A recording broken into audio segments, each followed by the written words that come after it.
Hello friends.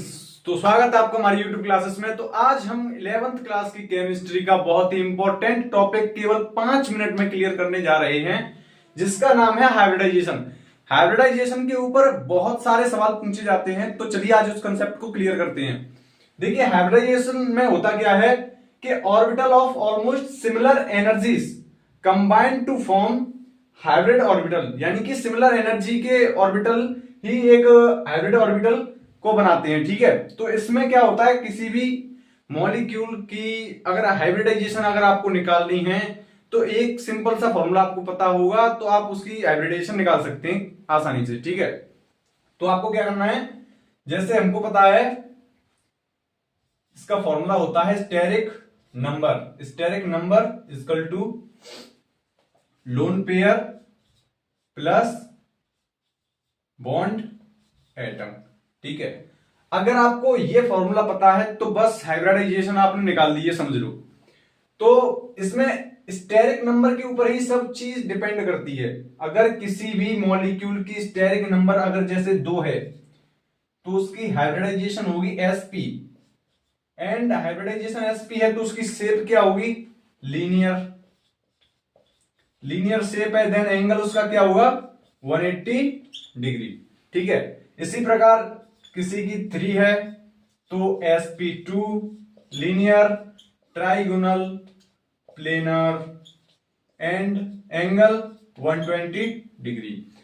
Steric number अगर 4 है then उसकी हाइब्रिडाइजेशन sp3 हो जाएगी और शेप हो जाएगी उसकी tetrahedral, and angle almost 109 degree 28 minutes. ठीक है, अगर स्टेरिक नंबर 5 है देन sp3d एंड शेप हो जाएगी उस आपकी ट्राइगोनल बाय पिरामिडल। ठीक है, मैं शॉर्ट में लिख देता हूं, यहां पर थोड़ी जगह कम है। देन इसका एंगल अगर देखें तो इसका एंगल 180 भी होता है एंड 90 भी होता है। ठीक है, क्योंकि इसकी शेप कुछ ऐसी होती है, ये यहां से यूं, देन यहां पर ये 180 डिग्री एंगल भी होता है और इनके बीच में ये 90 डिग्री एंगल भी होता है। ठीक है, मैं आपको समझा देता हूं, शेप के अकॉर्डिंग इसमें 180 एंड 90 डिग्री दोनों एंगल्स होते हैं। एंड स्टेरिक नंबर अगर 6 है sp3d2 एंड इसकी शेप हो जाती है आपकी पेंटागोनल हो जाती है, शायद पेंटागोनल है।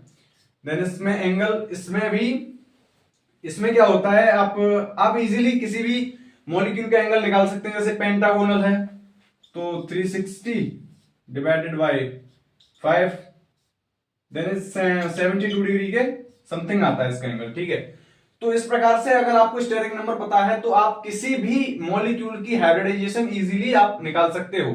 sp है linear, trigonal, tetragonal, trigonal, bigonal, pentagonal. ठीक है, इस प्रकार से आप किसी भी मॉलिक्यूल की हाइब्रिडाइजेशन निकाल सकते हैं। मैं आपको कुछ एग्जांपल देकर समझा सकता हूं। देखिए,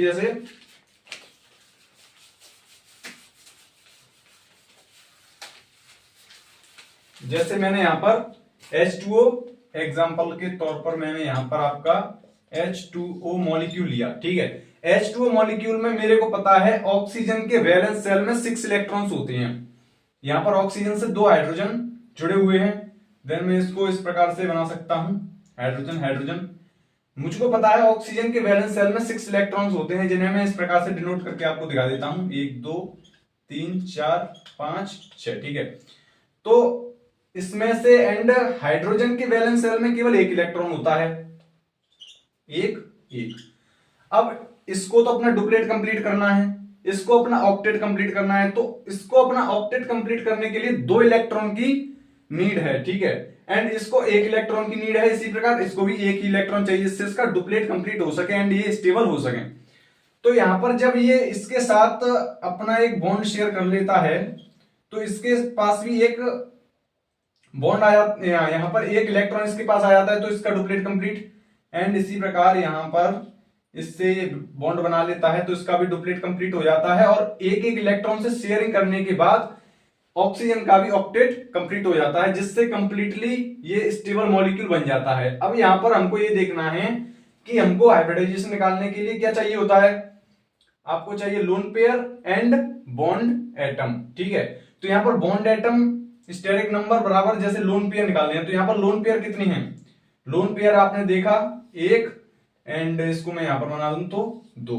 ठीक है, दो तो लोन पेयर हो गए, प्लस बॉन्ड एंगल कितने हैं, दो, दो और दो चार। अगर किसी का स्टेरिक नंबर 4 है तो मैंने आपको अभी अभी बताया था इसकी शेप आपकी sp3 हो जाती है। sp3 हाइब्रिडाइजेशन, sp3 हाइब्रिडाइजेशन का मतलब इसकी शेप आपकी हो जाएगी टेट्राहेड्रल। एंड इसी प्रकार कोई भी मॉलिक्यूल हो आप इस प्रकार से उसकी हाइब्रिडाइजेशन इजीली निकाल सकते हैं। देन आई होप आपको समझ में आया होगा। Thank you and bye.